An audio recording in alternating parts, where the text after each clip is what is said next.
ఎట్లుంటది అంటే భారీ మెజారిటీతో గెలుపొందారు మీరు. ప్రజలు భారతీయ జనతా పార్టీకి పెద్ద ఎత్తున ఆశీర్వదించడం చాలా సంతోషంగా ఉంది. అందరికీ ప్రత్యేకంగా రాష్ట్ర వ్యాప్తంగా తెలియజేస్తే ఏంటంటే ఇది భారతీయ జనతా పార్టీ యొక్క టీం విజయం. ఇది ఇందూరు పార్లమెంట్, ఇక్కడ టీం స్పిరిట్ తోటి మనము ఎన్నికలు కొట్లాడినాము.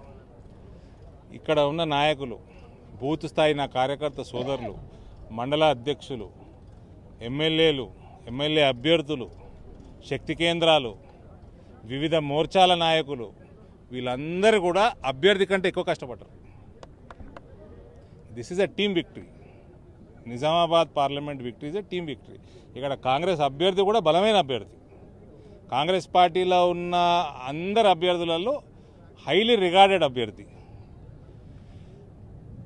కాబట్టి ఇక్కడ ముస్లింల సంఖ్య కూడా ఎక్కువ.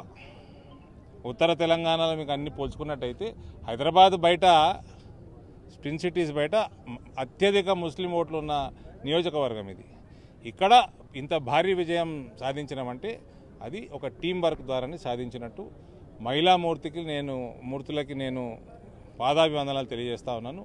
130,000 అధిక మహిళలు పురుషుల కంటే ఓటింగ్లో పాల్గొని నరేంద్ర మోడీ గారికి ఆశీర్వదించడం హైలైట్ ఈ ఎన్నికల్లో.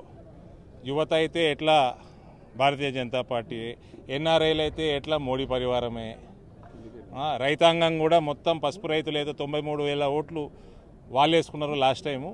ఈసారి మాకు వచ్చేటట్టు మేము పని చేసుకుంటామని గత 5 ఏళ్ళు చెప్పిన. ఇవాళ వాళ్ళ ఓటు అంతా కూడా మాకు టర్న్ అయింది. రానున్న కాలంలో కూడా ఈసారి మాకు ఓటు వేయకుండా కాంగ్రెస్ పార్టీకి ఓటు వేసిన వాళ్ళ ఓటు రాబట్టడమే పనిగా, ప్రజల అటువైపు మొగ్గు చూపిన వాళ్ళ మనసు గెలుచుకునేటట్టు కూడా.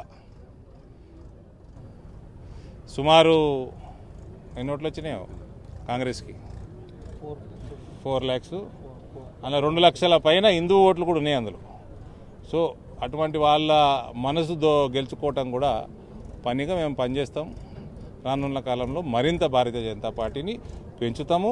రానున్న లోకల్ బాడీ ఎన్నికలు టోటల్గా కైవసం చేసుకునేటట్టు పనిచేస్తాం. నిజామాబాద్లో ఒకటి పెండింగ్ ప్రాజెక్ట్ ఉంది, దాన్ని కేంద్రం ద్వారా తెరిపించేదానికి ప్రయత్నం చేస్తారా? నిజాం షుగర్ ఫ్యాక్టరీ రేపు మీరు డిక్లేర్ చేయండి ఎంత కమ్ముతారో, ఎల్లుండి కొనేటోళ్ళు వస్తారు. సుదర్శన్ రెడ్డి ఏం చేస్తున్నాడు? 200 పంచే బదులు 200 పంచి చిల్లర రాజకీయాలు చేసే బదులు షుగర్ ఫ్యాక్టరీ తెరిపించే పని చేసుకోవాలి. పెద్ద మనిషి ఇంత వయసులో 200 పంచుతారా అండి ఓటుకి? ఇదే రాజకీయం ఈ వయసులో? మేము యువకులము ఓడితే ఓడతాం, గెలిస్తే గెలుస్తామని, పైసలు పంచేది లేదని కొరటాలు కొట్లాడినాం. నువ్వు ఈ వయసులో చేసే పనే ఇది? ఇదేనా నీ రాజకీయం? ఇదే నువ్వు నేర్పించేది వచ్చే తరాలకి? నీకే కారు మీద బుగ్గ కావాలి, నీకే కారు కింద సైరన్ కావాలి, నీకే పదవులు కావాలి. 200 మంచుడు ఏందండి? Is it not cheap politics considering his age?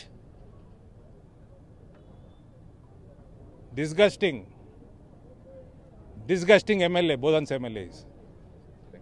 మొత్తంగా చూసుకోవచ్చు, నిజామాబాద్ పార్లమెంట్ అభ్యర్థిగా భారీ విజయంతో గెలుపొందారు నిజామాబాద్ బీజేపీ అభ్యర్థి ధర్మపురి అరవింద్. అయితే గతంలో ఇది రెండవసారి గెలుపొందడం విశేషం. ఎందుకంటే గతంలో ఆయన చెప్పిన విధంగా పసుపు రైతుల కోసం ఏదైతే ఇచ్చిన అంశాలు ఉన్నాయో, పసుపు రైతుల కోసం ఆయన తెచ్చిన పసుపు బోర్డు అంశం కానీ, నిజామాబాద్ జిల్లా పార్లమెంట్ పరిధిలో ఉన్న అత్యధికంగా హిందూ ఓటర్లు ఉన్నారు. హిందూ ఓటర్లందరూ కూడా నాకు ఓటేశారు. మరికొంతమంది ఎవరైతే ఓటు వేయరో వాళ్ళందరి మనసు గెలుచుకొని మరోసారి మూడోసారి విజయం దిశగా నేను ప్రయత్నం చేశాను. ఇప్పుడు రెండోసారి గెలిపించిన ప్రజలందరికీ కూడా కృతజ్ఞతలు చెప్తున్నా. అదేవిధంగా నిజామాబాద్ పార్లమెంట్ పరిధిలో ఉన్న పెండింగ్ పనులన్నీ కూడా నిజామాబాద్ ప్రజలకు తీర్చి నేను మరోసారి గెలుపు దిశగా ప్రయత్నాలు చేస్తానని చెప్తున్నారు నిజామాబాద్ పార్లమెంట్ అభ్యర్థిగా గెలుపొందిన